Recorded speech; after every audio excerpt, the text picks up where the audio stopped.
चूड़ीदार पजामा, Anarkali frock, हाथों की आगे पीछे दोनों चारे लाल सुर्ख मेहंदी के गोल गोल टिकिया लगाए, हाथों में कांच की चूड़ियाँ, बालों में कलियों के गजरों की लड़ियाँ, कानों में बड़े से अवीजे, पाँव में घुंघरू पहने वो लड़की ढोल की तापें बड़ी महारत से पाँव चला रही थी। गाने के बोल पर कमर लचकाती, कभी हाथों को लहराती, वो वहाँ बैठे अपने मधाओं का दिल लुभाने में लगी हुई थी। वाह वाह के नारे मुंह में पान दबाए इसके मदा हवस भरी नज़रों से इसके वजूद को नोच कर खा जाने वाले अंदाज से देख रहे थे। इतर और गुलाब के फूलों में शराब की रची बची खुशबू से कोठे का वो पुरानी हॉल नुमा सहन इस वक्त मर्दों से कचाकच भरा हुआ था। इनमें से एक रईस ज़्यादा शराब के नशे में चूर उठकर जेब से पैसे निकालकर इस महजबीन पर लुटाते हुए अपनी बाहों के घेरे में लेने लगा तो नूरजहाँ बेगम की बारूब आवाज़ गूंजी, यूँ हाथ लगाने की इजाज़त नहीं मेरी छोकरियों को सेठ साहब। अपने जज्बात पर ज़रा धीरज रखिए और बैठकर बस दूर दूर से नज़ारा कीजिए। शराब से जो चोर भी वो झट से पीछे हटकर अपने निस पर ठा गया। 50 के लगभग उम्र की नूरजहाँ बेगम सुर्ख सफ़ेद रंग की हसीन औरत थी।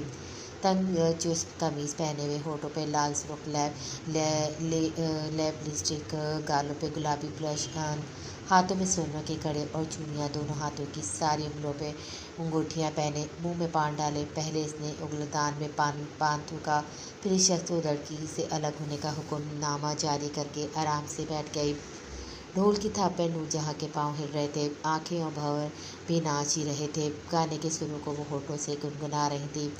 इस महफिल में कोने में बैठा एक 25-26 साल नौजवान दूर से बस नूरजहाँ बेगम को ही देख रहा था, टिटकी बांधे। फिर नजरें फेर कर सामने नाचने वाली लड़की को देखने लगा जो हुस्न के पेकर बनी सबका दिल लुभा रही थी।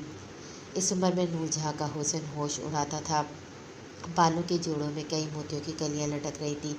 गाने की धुनों में इसका सर भी दाएं बाएं नाच रहा था। वो लड़का नूरजहाँ बेगम के हर अदा बड़ा हिमाग से देख रहा था। बाकी हर चीज़ से इसकी दिलचस्पी ना होने के बराबर थी। कुछ ही देर में महफिल ख़त्म हो चुकी थी। नाचने वाली लड़कियां आदाब में हाथ उठाकर सर झुकाकर पीछे कदम लेती हुई एक कमरे में जहाँ कुछ लोग भी अब वापस राह लेने लगे। लोग छटने लगे थे जिनका इरादा लड़की के साथ वक्त गुजारने का था। बस वही वहाँ रुककर नूरजहाँ बेगम से इस लड़की की एक रात की कीमत पर तोल मोल कर रहे थे। मगर अपनी बात की पड़ी ही पक्की थी वो औरत। ना बाबू, एक आना भी कम ना ही लूँगी। अरे नई नई छोकरियों को इतनी अदाएँ सिखानी पड़ती हैं दिल लुभाने की, मुझे तुम क्या जानो। नूरजहाँ बेगम का एक ही सूल था, रुपया आना कम ना करे है, बाकी बाबा तेरी मर्जी। मुंह में पान दबाए मेहंदी वाले हाथ से उसने बात ही ख़त्म कर दी थी। रईस की आंखों में वो हाफिज़ की आंख लो देख चुकी थी, इसलिए दोनों उंगली चढ़ाए बैठी थी। रईस ने भी मज़ीद बहस नहीं की, जेब से पैसों का एक बंडल निकाल कर नूरजहाँ बेगम के सामने रखा। गिल ले नौरू, पूरे हैं। वो शख्स भी नूरजहाँ की उम्र का था और शायद पुराना गाहक था, इसलिए काफ़ी बेतकल्लुफ़ था। नूरजहाँ की आंखें पैसों को देखकर चमक सी गईं। जल्दी से पैसे उठाए और साइड पर रख दिए। अरे हमको इतना भरोसा है थारे पर, बुआ काहे को शर्मिंदा करता है। नूरजहाँ बेगम ने इसके कंधे पे मुस्कुराते हुए हाथ मारकर बात को अदा से संभाला।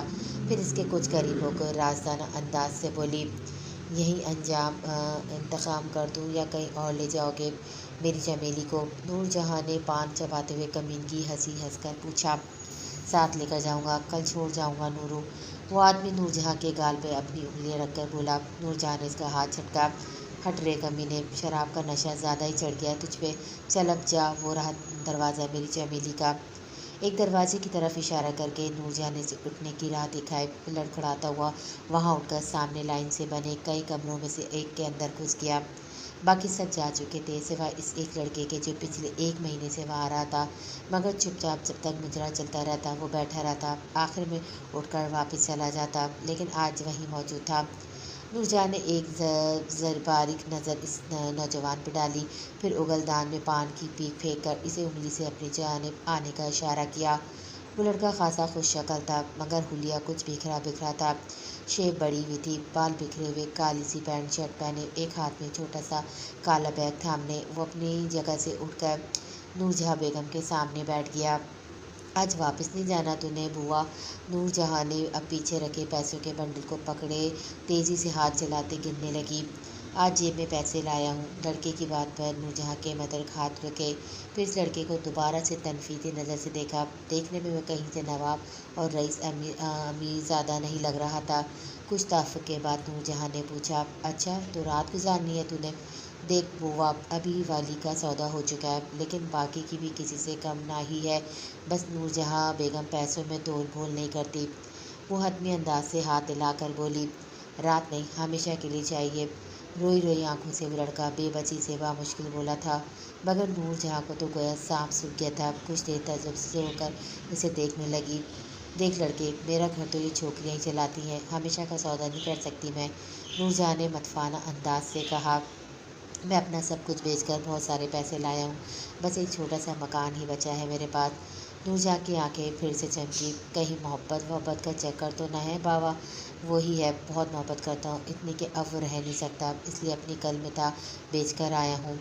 देख मैं एक रात के 50,000 लेती हूँ, बेचने का सोच भी लूँ तो क्या देगा तू मुझे? मेरे पास 70 लाख है, इसके अलावा और कुछ नहीं।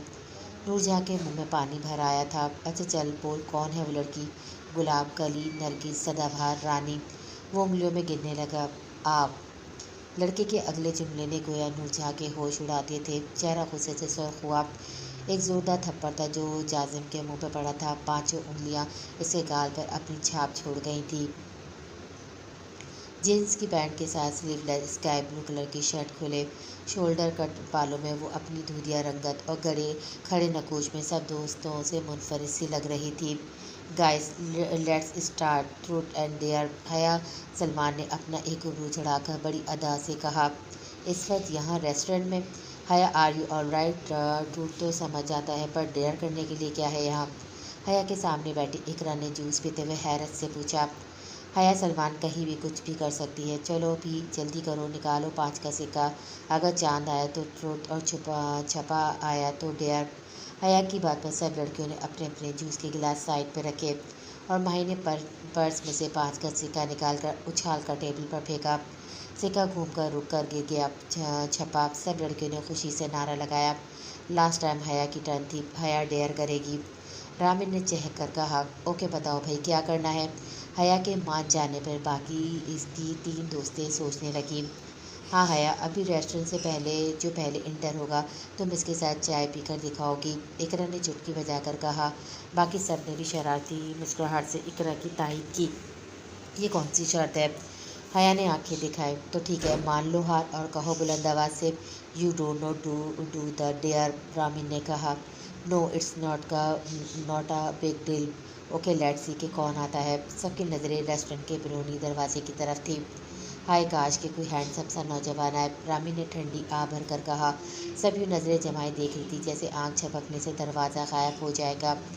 ब्राउनी दरवाज़ा खुला। ब्लैक कलर के ड्रेस पैंट और of white full sleeve shirt में मलबूस हल्की सी शेव और नज़र का चश्मा पहने एक हैंडसम डैशिंग सा नौजवान तो अंदर दाखिल हुआ था, लेकिन उम्र कुछ ज़्यादा ही थी। कनपटों से बाल कुछ गिरे गिरे से थे, शेव में भी चंद बाल सफ़ेद थे और बालों के भी। तकरीबन वो 36-37 साल का शख्स था, मगर ज़बरदस्त पर्सनैलिटी का मालिक था। बंदा तो वाकई ज़बरदस्त है, रामी ने इसकी शख्सियत से मरूब होकर कहा। फिर भी है तो अंकल टाइप। हया को अफसोस सा हुआ था। वो शख्स सामने की एक टेबल पर बैठ गया और घड़ी देखने लगा जैसे किसी का वेट कर रहा हो। जाओ हेयर डेयर पूरा करो। सब दोस्तों ने बेवक्त कहा। हया उठकर खड़ी हो गई, अपना मोबाइल हाथ में लिया और सामने टेबल पर इस शख्स के सामने धड़ल्ले से बैठ गए। हाय, आई एम हया सलमान। अपना हाथ इसकी तरफ बढ़ाते हुए बड़े बेतुकलाना अंदाज से बोली। वो शख्स आंखों में हैरत लिए इस कम उम्र 19-20 साल लड़की को देख रहा था, फिर अजनबियत के बावजूद इससे मुसाफे के लिए हाथ बढ़ा दिया। आई एम अर्तज़ा हारून, बट मैंने आपको पहचाना नहीं। हाथ मिलाकर इस शख्स ने फ़ौरन से अपने हाथ पीछे किया और अदब और लिहाज से पूछा, अरे ऐसे कैसे नहीं पहचाना? आप ही ने तो मुझे बुलाया था यहाँ चाय पीने के लिए। हया के लिए ये सब नया नहीं था। वो बहुत पुरअतमादी से बात कर रही थी, मगर सामने बैठा इर्तिज़ा मुतजिस सा हो गया, सीधा होकर बैठ गया। आई एम सॉरी टू से, लेकिन आपको शायद गलत फहमी हुई है। मैं तो यहाँ अपने एक दोस्त से मिलने आया हूँ। आप इर्तिज़ा हारून ही है ना? हया तारुफ तो सुन चुकी थी, लेकिन चेहरे पर बला की मासूमियत लिए यूँ पूछ रही थी जैसे अनजान हो। जी वो तो मैं बता चुका हूँ। मुझे आप ही के मिलने के लिए भेजा गया है, लेकिन क्या है कि सर दर्द से फट रहा है। चेहरे के तासुरात यूँ बदले जैसे वाकई सर में शदीद दर्द की लहरें उठ रही हों। अगर एक कप चाय आप पिला दें तो मैं आपसे बात कर सकूँगी। अर्तिज़ा मुतज़िब सा होकर रह गया। इसने वेटर को बुलाया और 2 कप चाय मंगवाए। फिर अपने दोस्त वहाद को कॉल करने लगा, जो ट्रैफिक में बुरी तरह फंसा हुआ था। अभी भी इसे आने में 20 मिनट दरकार थे। कहाँ रह गए यार तुम? कब से तुम्हारा वेट कर रहा हूँ। इर्तिज़ा, ट्रैफिक में फंसा हूँ यार, अब फ़ोन बंद करो। इर्तिज़ा ने फ़ोन बंद किया। हया एक हाथ से अपनी पेशानी पकड़े बैठी चाय का वेट कर रही थी।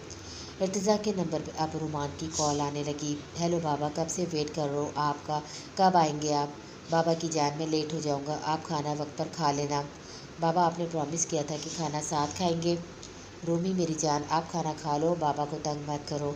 हया ने की नज़र सामने बैठे शख्स पर थी। शख्सियत बिलाशबा शानदार थी, मगर इस उम्र में ज़ाहिर है 2-3 बच्चों का बाप तो होगा ही। हाय हया, कहाँ फंस गए? काश के कोई नौजवान से लड़का होता, 2 घड़ी बातचीत का मज़ा तो होता। अब इससे इसके बच्चे बीवी बच्चों की किस्से सुनूँ मैं? बेटा चाय रख कर जा चुका था। हया ने तकलीफाना अंदाज से चाय कप में चाय डाली और अपना कप अपने सामने रख लिया। इर्तिज़ा इस लड़की को समझने से कासिर था। अपने कप में चाय डालकर अब इसने गला साफ़ किया, फिर बात शुरू की। आप बताएंगी आप कौन हैं? इर्तिज़ा ने ज़रीक नज़रों से देखना शुरू किया। एक तो आपको मेहमान नवाज़ी बिल्कुल निभानी नहीं आती। मैंने चाय बोला तो बस चाय का खाली कप ही मंगवा कर एहसान के तौर पे मेरे सामने रख दिया। दोपहर का खाना भी मैंने ज़रा सा ही खाया था, फिर ये चाय भी खासी स्ट्रॉन्ग है। इस लड़की की ज़बान कैंची की तरह चल रही थी। इर्तिज़ा पूरी तरह से ज़िच हुआ था। देखिए मोहतरमा, एक तो आप इतनी कम उम्र है कि मैं क्या आपसे सख्ती से पेश आऊँ। मैं समझ नहीं पा रहा इस किस्म की गैर मुनासिब सी हरकत का मकसद क्या है।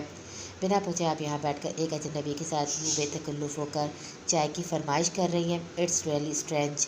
जब तक इर्तिज़ा की बात ख़त्म हुई, हया की चाय भी ख़त्म हो चुकी थी। अपना मोबाइल टेबल से उठाए वो खड़ी हो गई। ओके, आई एम सॉरी, अगर आपको एक चाय पिलाना बुरा लगा तो कहाँ है मैं मेन्यू कार्ड? अपनी चाय के पैसे मैं खुद पे कर देती हूँ। इसकी ज़रूरत नहीं, मेहरबानी करके आप जाएं यहाँ से। अर्तज़ा के मुतफ़ाना अंदाज में हया का रुख अपने अब रेस्टोरेंट के बाहर की तरफ था। अगर अपनी टेबल पर जाती तो यकीनन पकड़ी जाती। बाहर वो अपनी गाड़ी से टेक लगाए अपनी बाकी दोस्तों का वेट करने लगी। कुछ ही देर बाद वो सब हंसती मुस्कुराती बाहर निकली। हया ने उतरा कर उबरू चढ़ाए। वाह, मान गए हया, तुमसे तो कुछ भी मुमकिन है। हया सलमान ने कभी भी हार नहीं मानी। कहाँ रह गए हो तुम? इर्तिज़ा ने इस बार गुस्से से फ़ोन पर फहाद से कहा। बस बाहर पहुँच गया हूँ, तुम भी बाहर निकलो, बात हम गाड़ी में ही कर लेंगे, अब रेस्टोरेंट में बैठने का वक्त नहीं। मरियम की कॉल आ रही है। वहाज की बात सुनते ही वो बाहर निकल गया। सामने हुई लड़की अपने दोस्तों के हमरा खड़ी थी। आइंदा हया को चैलेंज करने से पहले 100 बार सोचना। वो लड़की बड़ा इतरा कर बोली तो इर्तिज़ा सारी बात समझ गया था। चेहरा गुस्से से लाल हुआ था। कब से वो उसे बेवकूफ़ बना रही थी, अपने दोस्तों से लगाई शर्त की बिना पर।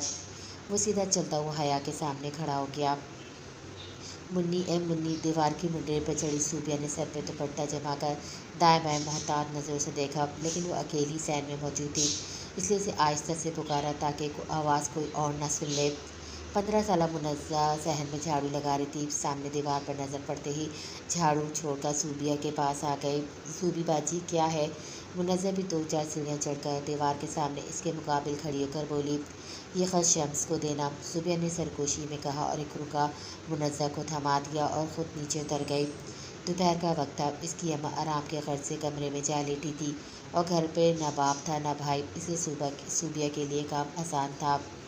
शम्स से मोहब्बत का सिलसिला पिछले 1 साल से चल रहा था और रास्ता थी शम्स की छोटी बहन मुनज़्ज़ा। लेकिन सूबिया के अब्बा सख्त मिजाज बहुत थे और भाई का भी यही हाल था। बहन पर हर वक्त कड़ी नज़र रहती थी। अपने बाप भाई के सामने तो सर पे दुपट्टा उड़े यूँ नज़रें झुकाए रहती जैसे सास भी इनकी इजाज़त से लेती हो। लेकिन चुप चुपा कर गैर इखलाकी रिसाले पढ़ना इसका शौक़ था और वो इसे कॉलेज से अपनी सहेलियों से मिल जाते थे। किताबें पढ़ने के बहाने वो बोल्ड रोमांस रिसाले और नावल पढ़ती थी। कभी कभी टीवी पर चलने वाले स्टार प्लस के ड्रामे के रोमांस सीन पर वो आंखें झपकाना ही भूल जाती थी। तस्वुर में हीरोइन की जगह खुद और हीरो की जगह शम्स दिखाई देने लगता। ये एक तरफा मोहब्बत नहीं थी। शम्स की हवासों पर भी सूबिया ही भाई हुई थी। फ़ोन सूबिया के पास नहीं था, इसलिए कॉलेज आते जाते रास्ते में अगर शम्स गाड़ियों के वर्कशॉप पे नज़र आ जाता तो सूबिया की दिलफरेब मुस्कुराहट को देखकर वो बहाने से पास से गुजरते हुए ख़त इसके हाथ में थमा देता। शम्स का ख़त तो इसलिए कीमती ख़जानों से ज़्यादा अहम था। कुछ वो उसकी खूबसूरती और मोहब्बत का इज़हार भी बेबाक लफ्ज़ों से करता था। कभी कभी तो उसके लफ्ज़ सूबिया को शर्म से पानी पानी कर जाते थे। सुर्ख होते चेहरे के साथ वो ख़त पढ़ती, फिर कोई बेबाक जुमला पढ़कर खुद ख़त लपेट कर हाथ तेज़ धड़कनों पर रखकर इन्हें संभालने की कोशिश करती। चेहरे पर आने वाले पसीनों को साफ करती, मोहतात नज़रों से दाएं बाएं देखती, बंद दरवाजे से भी अंदर का खौफ डराए रखता कि ख़त इसके अलावा भी कोई पढ़ रहा है। रात सोते वक्त शम्स की तहरीरों का असर था कि उसके लफ्ज़ों में खो सी जाती थी। लगता था कि वो उसके साथ मौजूद है, लिखे हुए लफ्ज़ों को कहकर इसे मदहोश करने लगा है। एक अजीब सा सुरूर था जिसमें खोने लग जाती थी। मौलाना साहब क्या बेटे को भी हाफिज़ बनाने के बाद अपनी तरह मुफ्ती बनाएंगे? एक साहब ने अब्दुल बासित को एक कोने में बैठे देखकर मौलाना साहब से पूछा, जो मस्जिद के सहन में लोगों के मसले मसाइल और इसका हल बता रहे थे। लेकिन निकम्मे बेटे को नापसंदीदा नज़रों से देखकर गुस्से और तासिफ का हंगारा भरा। ऐसे नसीब कहाँ, पिछले 8 साल से जो हिफ्ज़ नहीं हो पा मौसूफ से, तो उसके साथ लगे लड़के कब के सन्नत याफ्ता हो चुके। और ये है कि मुफ्ती साहब ने बात अधूरी छोड़ी। अब्दुल बासित का रुझान कहीं और था। जब नज़र की ख्वाहिश कुछ और हो, दिल लगना कहीं और माइल हो चुका हो, तो कुरान के लफ्ज़ों पे कहाँ से तवज्जो जाता। बारिश का काम है बरसना, सैराब हर कोई नहीं होता, कुछ गुल प्यासे ही रह जाते हैं। यही हाल अब्दुल बासित का था।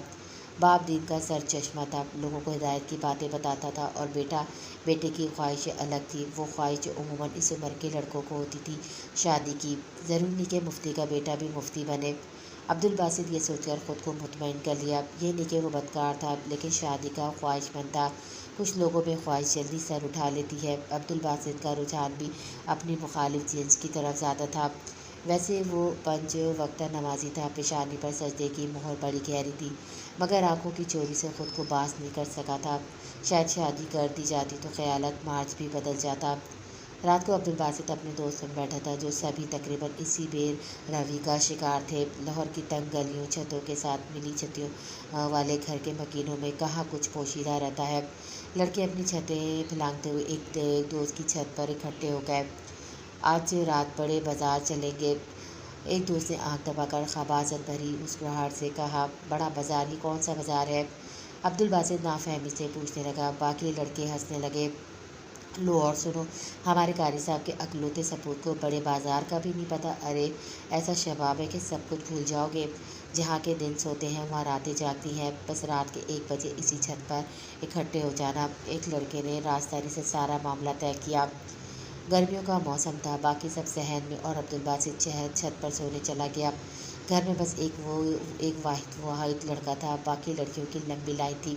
6 बहनों का अकलौता भाई। 3 बहनें बड़ी थी और 3 छोटी। बड़ी 3 की शादी हो चुकी थी, और बाप का इरादा था कि छोटी 3 के फ़र्ज से संतोष होकर ही अब्दुल बासित के बारे में सोचेंगे। वही 80% पाकिस्तानी सोच के लड़का ही तो है, क्या फ़र्क पड़ता है अगर शादी कुछ ताख़ीर से भी हो जाए, पहले अपने पाँव पे तो खड़ा हो जाए। बेटियां तो पहले अपने घर की हो, बेटे का क्या है, हो जाएगी शादी। वही आम सी सोच जो कि कई घरों में अब भी सोची जाती है।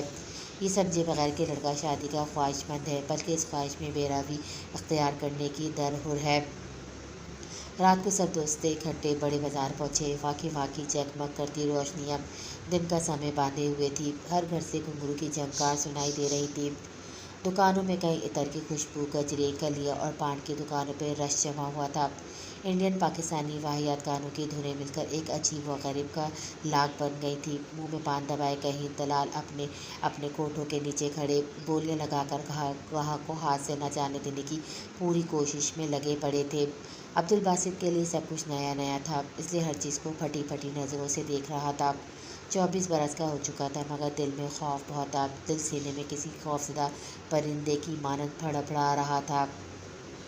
इसके दोस्त इसे हमरा लिए एक पुराने से घर की सीढ़ियाँ चढ़ गए। सीढ़ियाँ ख़त्म होते ही सहन शुरू हो जाता था, जहाँ घुंघरू की झंकार और ढोल थाप के साथ हारमोनियम बजाने वाला बैठा, मुंह में पान दबाए, आंखें बंद के गाने की धुनों के साथ ही हारमोनियम पर भी तेज़ी से उंगलियाँ चला रहा था। सारेगामा से लेकर तय था। सारे राग गाने के बोलों के साथ खुद ही साफा किया जा रहा था, जैसे किसी बड़े नामोर क्लासिकल फनकार की शागिर्दी में रह चुका हो। एक बहमैक सा शोर था। ज़्यादातर मर्दों ने सफ़ेद पजामे और सफ़ेद ही कुर्ते पहन रखे थे। ज़मीन पर चांदनियाँ बिछी हुई थी, जिन पर सफ़ेद चादरें बिछाई गई थी। गांव तक के किनारों पर रखे गए थे, जहाँ बड़े बड़े नवाब रईस अपनी पूरी ठाट बाट से बुरजमान थे। दलाल ने पहले तो सबको पान पेश किया। सामने तख्त पे बैठी उमर रसीदा खातून बस उमर ही की रसीदा थी, वरना चोली घाघरा पहने फुल मेकअप में जवान लड़कियों को मात दे रही थी। इसी ने आवाज़ लगाई, आरा को बुलाइए, सबको इसी का इंतज़ार है। कुछ ही देर में कमरे से निकलने वाली हसीना पर सीटियाँ बजनी शुरू हो गई थी। अब्दुल बासित की नज़र भी इसी पर थी, जो सामने नीले रंग के बड़े से घेरे वाले फ्रॉक के साथ चूड़ीदार पजामा पहने पूरे हार श्रृंगार के साथ बाहर आई थी, लेकिन आधा घूंघट निकाले। एक बेमहक सा शोर था जो थम गया। नज़रों ने बेताबियों को बढ़ाना शुरू किया था। गज़ल गाइए उस्ताद साहब, शमा की महफिल में परवाने हज़ारों है। लड़की ने अपनी फरमाइश इस हारमोनियम पर बैठे शख्स से कही। क्या आवाज़ थी, क्या धीमा मीठा लहजा था। वो लड़की तो अपनी आवाज़ से ही चैन छीनने की सलाहियत रखती थी। ये गज़ल अगर वो खुद गाती तो शायद अपने सुरूर से मधाओं का सुख चैन छीन लेती। गज़ल के बोलों पर इसके पाँव के घुंघरू बजने लगे, कदम कभी आगे कभी पीछे, हाथ दाएं बाएं घूमने लगे। वो पूरा समय लम्हों में बांध चुकी थी। हर शख्स की नज़र बस इसी महजबीन पर थी। अब्दुल बासित की नज़र पहले नाचने वाले की पैरों पर पड़ी। सफ़ेद रंगत वाले पाँव के ऊपरी हिस्से पर लाल सुर्ख मेहंदी की गोल टिकियाँ, चूड़ीदार पजामे और बड़े से घेर के फ्रॉक में जब वो महजबीन गोल घूम जाती तो वहाँ मौजूद लोग भी इसके साथ झूम से जाते। बड़े से दुपट्टे से आधे से ज़्यादा चेहरा घूंघट से छुपा हुआ था। दिख रही थी तो इस लड़की की मुस्कुराहट और मुस्कुराने से पड़ने वाले गाल के नीचे दिल फेरेब सा डिम्पल, होठों पे सुर्ख लिपस्टिक, एक एक अदा इसके दिल लुभाने वाली थी। सबके दिल मचलकर सीनों में दुहाई मचाने लगे। इसके आधे अधूरे चेहरे को बेनकाब देखने के लिए मचल रहे थे, और वो हसीना सबका सब्र आजमा रही थी। गज़ल के अख्ताम पर वो लड़की आदाब में सर झुकाए यूं ही एक दरवाजे से अंदर चली गई। अब्दुल बासित के इश्तियाक का भी वही आलम था जो वहाँ बैठे हर शख्स का था कि इसे बेनकाब देखे, लेकिन हसरत ही रही। न पैसा जेब में, ना ही ऐसा कोई आसरा कि किसी दोस्त से उधार पकड़ के लेकर तो लौटाएगा कैसे। इससे दिल की ख्वाहिश दिल में दबाए वो वहीं बैठा रहा। इसके दोस्तों में से एक के पास रकम मौजूद थी, इसलिए सौदा करने वहीं उठ गया। अब्दुल बासित का दिल चाह के पैसे इससे छीन कर खुद कमरे में जाकर इस लड़की को भेजा, आप देख ले, जिसके डिम्पल में इसका दिल कहीं अटक चुका था। लेकिन बात इसके दोस्त की बनी थी। वो लड़का हविस भरी नजरें और अंदाज लिए इस कमरे के सामने खड़ा हुआ दस्तक दी। कमरे का दरवाज़ा खुला। जैसे ही वो अंदर दाखिल हुआ, दरवाज़ा बंद होते अब्दुल बासित का दिल भी बंद हुआ था। फिर दूसरी लड़की ने भी एक गाने पे अपने फ़न का मुजाहरा किया, लेकिन अब्दुल बासित बंद दरवाजे पे ताक रहा जब तक इसका दोस्त लौट कर ना आया। बाकी सबको वहीं बैठना था। 2 घंटे गाने बजते रहे। मुख्तलिफ लड़कियाँ आती रहीं, मगर अब्दुल बासित के लिए गैर अहमियत थी तो सामने बंद दरवाजे के पीछे छुपी हसीना की तरफ। चंद घंटे बाद दरवाज़ा खुला था। अब्दुल बासित की नज़र अपने दोस्त पर थी, जिसके चेहरे की चमक बता रही थी कि इस हसीना के हुस्न की पूरी कीमत वसूल करके वो लौटा है। कुछ ही देर में वो लोग वापस लौट आए, लेकिन अब्दुल बासित को बाकी रात इस लड़की के घुंघरू की झंकार सुनते गुजरी। इर्तिज़ा की घूरती हुई नज़रें पर हया की नज़र पड़ी तो समझ गई कि इसकी चोरी पकड़ी गई है। इर्तिज़ा चुपचाप इसे देख रहा था, मुँह से कुछ नहीं बोला, मगर नज़रों से बहुत कुछ कह रहा था। हया ने गाड़ी का दरवाज़ा खोला और ड्राइविंग सीट संभाली। बाकी की दोस्तें भी तजुर्बे का शिकार होती, इसलिए गाड़ी में बैठ गई। हया, वो अंकल तो बहुत गुस्से से तुम्हें घूर रहा था। सबसे ज़्यादा इकरा घबराई थी। ओ कॉम ऑन यार, पता चल भी गया तो चल जाए, मुझे कोई फ़र्क नहीं। मेरा कौन सा इसे दोबारा पाला पड़ना है। रात गई बात गई। चेहरा हया को वाकई ना अपनी गलती का एहसास था, ना अफसोस। दोस्तों को उनके घरों में उतार कर तेज़ म्यूज़िक गाड़ी में लगाया। इंग्लिश सॉन्ग को वो खुद भी गुनगुनाती हुई रफ ड्राइव के साथ अपने बंगले के सामने खड़ी गाड़ी के नॉन स्टॉप हॉर्न बजाने लगी। चौकीदार ने जल्दी से मेन डोर खोला। गाड़ी अंदर पहुंच पार के बाद वो बेनियाजी से नीचे उतरी, पर्स पकड़े जोर से गाड़ी का फ्रंट डोर बंद किया और लॉन्च में आ गई। सामने आगा जी, हया के वालिद टीवी न्यूज़ लगाए पड़े हमहाक से कोई खबर देख रहे थे। हया दबे पाँव इसकी पुश की तरफ से आगे बढ़ती इनके करीब पहुंच गई। एक मुस्कुराहट थी जो हया के चेहरे पर सजी रहती थी। इसके चेहरे की खूबसूरती को बढ़ाती थी। इसने अपने दोनों बाहें आगा जी के गले में डाल दी। आगा जी धीरे से प्यार भरे अंदाज से बोली, मेरी जान आ गई वापस। उन्होंने भी प्यार से जवाब दिया। फिर वो उनके साथ ही बैठ गए। जी आ गई। पता है आगा जी, हम दोस्तों ने मिलकर खूब इंजॉय किया, बहुत मज़ा आया। हया ने खुश होते हुए कहा, अरसल की 3 कॉल्स आ चुकी हैं, बार बार तुम्हारा पूछ रहा था, फ़ोन साइलेंट पर रखकर छोड़ा था तुमने। आगा जी के याद दिलाने पर हया को ख्याल आया था। ओह सॉरी आगा जी, वो इकरा ने कर दिया होगा, एक चूचू बड़ी मासूमियत से बोला किया था। ओके जाओ, पहले बात कर लो, वेट कर रहा है तुम्हारी कॉल का। आगा जी ने इसके गाल थपथपा कर कहा। हया उठकर अपने कमरे में आ गई। फ़ोन पर्स से निकाल तो वाकई अरसल की बेशुमार मिस कॉल्स आई हुई थी। हया ने अरसल का नंबर मिलाया और ख़ुद बेड पर ढाक गई। हया, दिस इज़ नॉट फेयर यार, कब से तुम्हें कॉल्स कर रहा हूँ, where was you. Arsi, I want to with friends dare, what happened to you. Haya को अरसल को अपनी सफाई देना अच्छा नहीं लग रहा था। I was very worried about you हया। अरसल की आवाज़ से भी लग रहा था कि वो फ़िक्रमंद है। ये जो तुम हर वक्त मुझ पर सवार रहते हो ना, किसी बोतल की जिन की तरह, सख्त एरिटेट होती हूँ मैं। प्लीज़ अर्जी, मैं यूँ अपनी लाइफ तुम्हारे साथ स्पेंड नहीं कर सकती। I like to fly in the air like free birds. Haya अब अपने एक पाँव से दूसरे पाँव की सैंडल उतार चुकी थी और अब दूसरे पाँव से पहले वाले पैर को हाई हील से आज़ाद कर रही थी। आई नो, लेकिन मैंने तुम्हें खुशखबरी सुनाने के लिए कॉल की थी कि मैं 1 महीने तक पाकिस्तान आ रहा हूँ। अरसल की बात सुनकर हया बेसाख्ता से हड़बड़ा कर उठ बैठी थी। Arsi, are you sure? बताए क्यों नहीं यार, कब से तेरे दिल की हाँक रहे हो, बस तुम्हें तंग भी तो करना था। वेरी बैड, मैं नाराज़ हूँ तुमसे। हया ने अपनी छोटी सी नाक चढ़ाकर कहा। ओके जानू, आकर तुम्हें मना लूँगा। अभी तो बस अपनी फरमाइशी लिस्ट मुझे भेज देना, फिर कहोगी कि अर्सी ये ले आए हो, मुझे तो पसंद नहीं आया। अरसल की बात पर वो इतराई थी। क्यों नहीं, ज़रूर, तुम अब रोज़ मेरी फरमाइशें ही सुना करोगे। मालूम है मुझे, लड़कियों का शौक शॉपिंग से कभी दिल नहीं भरता, और हया सलमान का तो बिल्कुल भी नहीं भरता। हया सलमान साहिबा, बहुत जल्द अब आप हया अरसल बन जाएंगी। अरसल, होश में आ जाओ। अच्छा, अभी तो मैं 2nd ईयर में हूँ, 4 साल तक तो कोई चांस नहीं तुम्हारे पास। हया ने तेल चढ़ाकर कहा। एक बार मुझे वापस तो आने दो जानू, चांस मैं खुद बना लूँगा। अर्सी, नो, ओके, तुम ऐसा कुछ नहीं करोगे, एटलीस्ट 4 साल से पहले हर किस ने। हया खफी दिखाने लगी। ओके, पहले आने तो दो मुझे, ये बात में डिसाइड करेंगे। Okay, I am tired Arsi, रात को बात करेंगे। हया अब अपने कबर्ड की तरफ बढ़ रही थी। एक ढीला ढाली शर्ट और टॉवर्स निकाल रही थी। ओके, फिर रात को बात होगी। हया अपनी वालदैन की अकलौती बेटी थी। माँ सोशल वर्कर थी और बाप का एक बड़ा बिजनेसमैन। पैसे की रेल फेल थी। मैट्रिक करते तक इसकी पप्पो ने इसे अपने बेटे से मंसूब कर दिया था। अरसल से वो पहले ही बहुत फ्रैंक थी, इसलिए इनकार की गुंजाइश ही नहीं थी। फिर पप्पो भी दिलो जान से इस पर निछावर थी। फिर अरसल की मोहब्बत का ये आलम था कि 1 साल से लंदन में था, मगर बाकायदगी से हया से बात करता था। बड़ी बेतुकलाफाना गुफ्तगू थी जो दोनों के बीच में होती थी। हया घर के माहौल में रची बसी लड़की थी, अच्छी खासी बोल थी, शर्माना लजाना इसे सिरे से आता ही नहीं था, बस नाम ही हया था, बाकी हया के मफहूम से भी नाफहम थी। जरा एक बार तो तुम कॉलेज आओ, तो मैं प्रिंसिपल से बात कर चुका हूँ तुम्हारे डॉक्यूमेंट्स के बारे में, वह भी डिस्कस हो चुका हूँ। समझ लो कि जाते ही नौकरी पक्की। मतलब सिफारिश ही हुई ना, वरना इंटरव्यू लिए बिना ही मुझे रिजेक्ट कर दिया गया था। इर्तिजा को ये हरगिज़ कबूल नहीं था कि सिफारिश पर नौकरी करे। अरे सिफारिश नहीं है, मैंने तुम्हारे डॉक्यूमेंट्स देखे हैं, तुम मिल तो लो इनसे। ठीक है, मिल लेता हूँ, इर्तिजा ने ज़बरदस्ती की मुस्कुराहट सजा कर कहा। तेज़ गरज चमक के साथ तूफ़ानी बारिश की रात थी। रात के 3 बजे का वक्त था जब वो औरत गाड़ी की फ्रंट सीट पर बैठी दर्द से करा रही थी। तानी, मेरी जान, बस कुछ देर और बर्दाश्त कर लो, हम कुछ देर में हॉस्पिटल पहुंच जाएंगे। इसका शौहर इसे तसल्ली दे रहा था, लेकिन सड़कों पर इस कदर पानी था कि गाड़ियां आधी आधी पानी डूबी हुई थी। औरत के लिए दर्द नाकाबिले बर्दाश्त हो रहा था, चेहरे पसीने से तर था।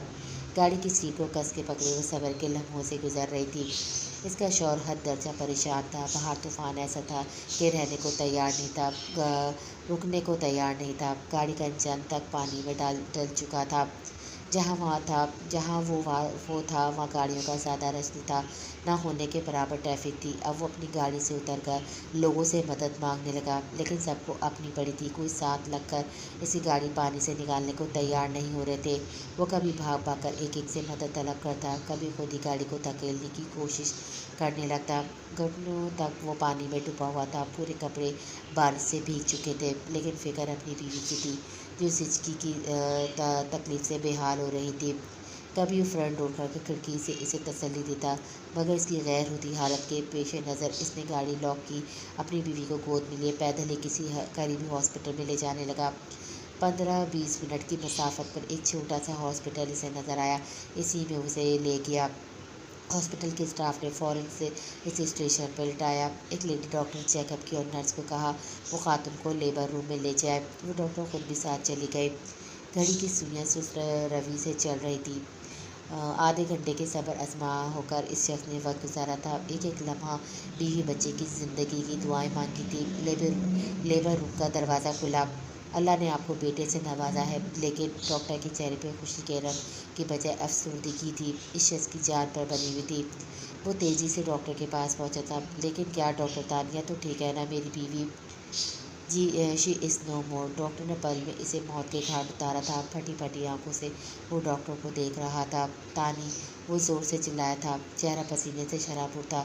लैंप की मध्यम सी रोशनी और एसी की कूलिंग में भी पूरे जिस्म के मसाम से पसीना फूट रहा था। दिल की धड़कन इस कदर ज़ोरों से चल रही थी जैसे बीच के कई साल गायब हो गए हो और आज इसने अपनी महबूब बीवी की मौत की खबर सुनी हो। अपनी रेवलिंग चेयर पर बैठा वो कोई किताब पढ़ते पढ़ते सो चुका था, मगर इस हकीकी ख्वाब ने इसे झंझोड़ कर उठाया था। इर्तिज़ा को कॉलेज में नौकरी मिल गई थी। कॉलेज प्राइवेट था और इस्लामाबाद के मॉडर्न एरिया में वाक़ था। वहाँ आने वाले स्टूडेंट भी ज़्यादातर अपर क्लास से ताल्लुक़ रखते थे। इसकी तनख्वाह अच्छी थी, बल्कि बहुत ज़्यादा थी। इसी किस्म की नौकरी की तलाश में कब से था, लेकिन अपनी मोहब्बत और अपनी सलाहियतों के बलबूते पर नौकरी हासिल करना चाहता था। लेकिन एहसान फिर तो उसका ही लेना पड़ा जो पहले इसी कॉलेज में प्रोफेसर था। कॉलेज लड़के लड़कियों का इकट्ठा था। इंग्लिश लिटरेचर की पहली क्लास इसकी सेकंड ईयर में थी।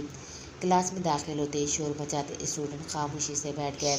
इसने अपना तारुफ करवाया। तारुफी क्लास थी, इसलिए सब स्टूडेंट से वो बस नाम ही पूछ रहा था कि जब इसकी नज़र बीच की रो में बैठी एक लड़की पे पड़ी जो मुंह के सामने किताब की पहली नस्ल पे बैठी थी। जब इसकी तारुफ की बारी आई तो आवाज़ में वाज़ेह लड़खड़ाहट सी थी। हाँ हाँ हाँ, वो हे पर ही अटकी हुई थी। इर्तिज़ा इसकी सीट के सामने जाकर खड़ा हो गया। पहले तो ये किताब पीछे करे अपनी। ये कौन सा तरीका है उस्ताद से बात करने का? खड़ी हो जाए। इर्तिज़ा का लहजा मुतवाज़िन और संजीदा था। वो लड़की झट से खड़ी हो गई, लेकिन किताब अब भी चेहरे के सामने थी। अब ये किताब हटाए। इर्तिज़ा ने दोबारा कहा तो धीरे धीरे किताब इसके चेहरे से हटी थी। सामने वही लड़की खड़ी थी जिसने 2 दिन पहले इसे बेवकूफ़ बनाया था। इतनी जल्दी तो उसको भूल नहीं सकता था। वो शर्मिंदा से नज़रें झुकाए खड़ी थी। मिस हया सलमान, इसका तारुफ इर्तिज़ा ने खुद करवाया था।